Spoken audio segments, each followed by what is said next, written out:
దేశం గురించి అందరూ మాట్లాడుతున్నారు. ఇంతకీ అశ్విని దత్ గారి ఆ ఉద్దేశం ఏమిటో మనం తెలుసుకుందాం. మొబైల్ మసాలా వారి ఫిల్మ్ నగర్ కబుర్లలోకి వెళ్ళిపోతే, మల్టీ స్టారర్ సినిమాలతో కొత్త పంథాకి శ్రీకారం చుట్టింది వైజయంతి మూవీస్. అప్పట్లో అది ఒక సంచలనమని చెప్పాలి. 2-3 అగ్ర కథానాయకుల్ని ఒకే సినిమాలో చూపించడం చాలా కష్టమైనప్పటికీ వారు సాధించారది.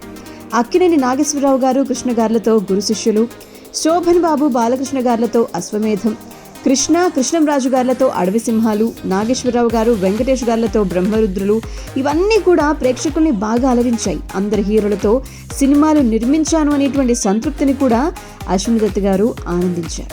కానీ ప్రభాస్ గారితో సినిమా చేయాలి అని చెప్పి ఎప్పుడు ఆయన అనుకుంటూ ఉండేవారట. ఆ విషయాన్ని నాగశ్విన్ గారితో ఒక సందర్భంలో చెప్పటం, నువ్వు రాసేటువంటి స్క్రిప్ట్స్లో ప్రభాస్ ఇమేజ్కి సరిపడేది ఏదైనా ఉందా అని చెప్పి అడగటం.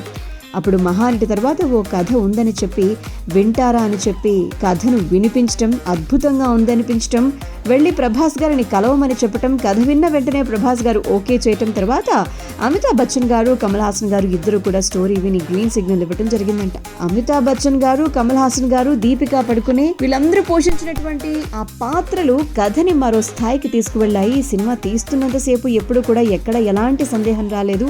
ప్రభాస్ని నమ్ముకుని ఉన్నాము. లెక్కకు అందుకోలేని అసలు సినిమా. అందుకనే బడ్జెట్ గురించి ఏమీ ఆలోచించలేదు. సినిమా ఫలితం దానికి అనుగుణంగానే వచ్చింది. ఇప్పుడు 1000 కోట్ల క్లబ్లో చేరిపోయింది. వైజయంతి స్థాపించి 50 ఏళ్లు పూర్తయిన సందర్భం. ఈ సినిమా ఇలా అనుకోకుండా జరిగిపోవటం, ఈ ఆనందాన్ని గురించి మాటల్లో వర్ణించలేను అంటారు అశ్విని దత్ గారు.